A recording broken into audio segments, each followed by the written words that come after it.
Então, as emoções ou elas atrapalham ou elas ajudam. Infelizmente, a maioria das pessoas, irmãos, não pensam com a mente, com a razão, pensam com os sentimentos, como se a sua alma se reduzisse à emoção. Não se pode fazer isso. Nós não podemos agir pelo que sentimos, pura e simplesmente, mas devemos tomar decisões baseadas no que sabemos. No que sabemos. Então, como cuidar da alma sensitiva? Não é que é todo esse conjunto. A primeira coisa que você precisa aceitar é que problemas da alma, né, problemas da emoção, possuem pessoas competentes para tratá-los, viu? Assim como existem pessoas competentes para tratar do que é espiritual. Quem é que cuida do que é espiritual na vida do cristão? O sacerdote, um diretor espiritual, irmãos que possam me ajudar na fé, não é? Na oração, nos sacramentos. Não é? E para cuidar das coisas da alma, das emoções, existem peritos para isso. É ótimo quando um sacerdote entende também de assuntos psíquicos. É ótimo. Mas esse não é o específico do ministério dele. Eu percebo que as pessoas procuram o padre no desejo de resolver os seus problemas emocionais. Bom, o padre vai ajudar, mas ele vai ajudar com remédios espirituais. Nós, sacerdotes, estudamos filosofia e teologia. Nós não estudamos psicologia. Eu pesquiso muito para poder ajudar, mas não é a minha ciência própria e não é da maioria dos sacerdotes. Entende? Não é o específico do nosso ministério. Dependendo do problema que você tem, é urgente que você aplique a mística da cruz no tratamento dele. E onde muitas pessoas têm que aplicar a mística da cruz? Na humildade do Cristo crucificado. Ter a humildade de reconhecer: eu preciso de ajuda, e procurar o profissional próprio. Entende? Procurar o profissional que entenda de assuntos psíquicos, ou seja, o psicólogo.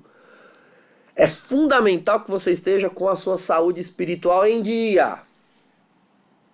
E sobre isso falamos aqui prolongadamente. Mas um problema psicológico, um problema das emoções, ele pode ter uma origem espiritual. Ele pode ter uma origem espiritual e, portanto, sintomas emocionais, sintomas psicológicos. Então, só o sacerdote resolve a causa. Mas e as consequências que ficam? Como é que vai fazer? Né? Para dar um exemplo para vocês, eu conheci um jovem, certa vez, que ele tinha sérios dilemas vocacionais. Tá? Ele tinha uma crise vocacional, ele orava, ele buscava a Deus, então ele procurou o sacerdote para conversar, tá? No caso eu. Conversei, atendi o rapaz, ele disse que vinha orando, vinha buscando e que Deus já tinha falado com ele sobre o que fazer e sobre o que agir. E ele mesmo desejava entrar para o seminário. Era a vocação dele. Deus o chamava e ele queria. Deus já havia o convencido. Ele não era forçado, né, a esse desejo. Mas ele estava paralisado por um medo imenso de desagradar a família, porque a família era contra a vocação dele. E também tinha medo de terminar um relacionamento que ele tinha com uma moça. Não é?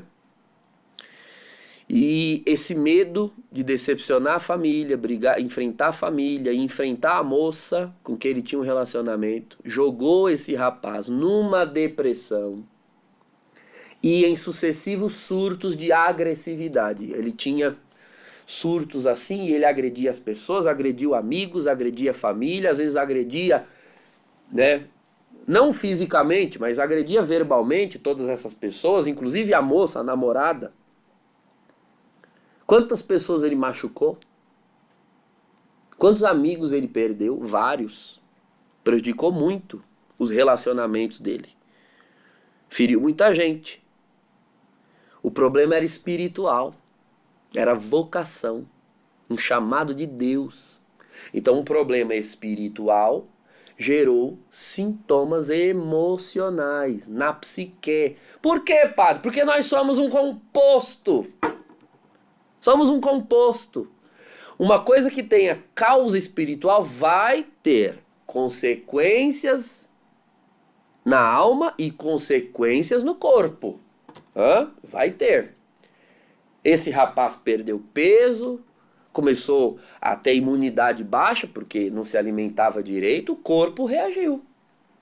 Então a alma reagiu, o corpo reagiu. Adiantaria só comer? Não adiantaria. Adiantaria só fazer terapia? Não adiantaria. O problema era espiritual. Então fomos trabalhar isso, não é? Perdeu amigos, envenenou a relação com os pais e colocou a moça, namorada, refém de uma relação fadada ao fracasso. Sem perspectiva nenhuma de futuro. Porque ele mesmo já sabia que não queria nada mais sério com ela. A origem era espiritual. Ele precisava fazer a vontade de Deus. E, por sua vez, já tinha convencido o coração dele. Era a vontade dele também. Quando ele resolveu romper com os medos, com muita oração, conselho, direção espiritual, estratégias, ele rompeu com os medos e tomou a decisão, então a depressão começou a recuar. Os surtos começaram a diminuir, a agressividade. Mas e aí, a relação com a família? E a relação com os amigos? Como que vai curar isso daqui? A sequela emocional ficou. A causa espiritual eu já havia eliminado, entende? Mas e o tratamento emocional? Um bom psicólogo pôde ajudá-lo nesse sentido. Então havia consequências a reparar. E só a boa terapia realmente o auxiliou. Então, dependendo do problema, será sim preciso a boa e velha virtude cristã da humildade. Tem pessoas que têm a ideia de que psicólogo é para doido. Bom, se você é uma pessoa normal, me desculpe, mas todo ser humano tem um pouco de doido. Todo ser humano. A terapia ela não serve só para tratamento de transtornos, ela também serve para autoconhecimento. Ela não é só para remediar, ela também é para prevenir. Eu aconselho todos que têm disponibilidade e condições de fazerem sim uma boa terapia. E dependendo do caso, né, se está muito severo, você vai procurar o padre. O padre não tem os recursos, os artifícios, né, os argumentos para te auxiliar, e aí você vai ficar colocando a culpa no sacerdote, como se ele fosse um sacerdote despreparado, quando na realidade você foi tentar tirar leite da pedra. Pedra não dá leite.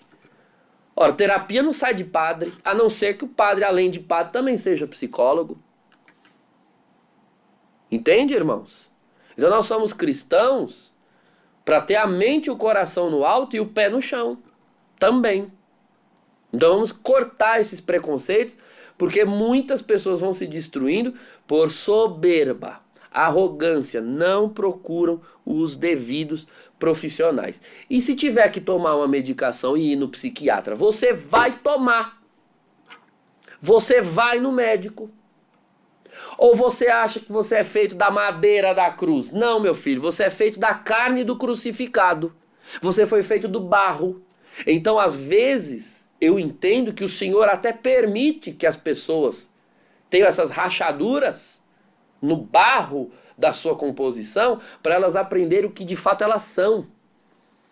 Não sois deuses.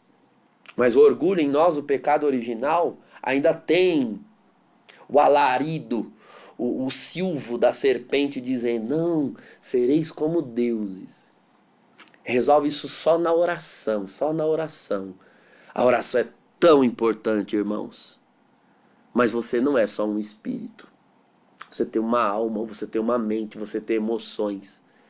E muitos se destroem por soberba. É soberba não querer se cuidar. Soberba. E em nome de um zelo espiritual, saiba, você pode estar pecando por uma soberba que está te colocando na destruição emocional. A vida espiritual é fundamental Para quê? Para acelerar o processo de cura emocional. É a vida espiritual.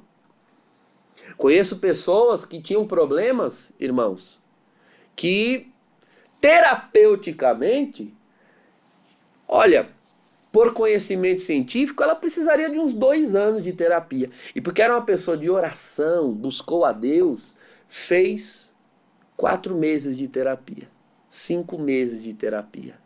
Deus acelerou o processo, mas teve que fazer terapia. Você entende isso? Esse conteúdo fez sentido para você? Falou ao seu coração? Então, clique no link aqui embaixo e faça a sua inscrição para Imersão Despertar.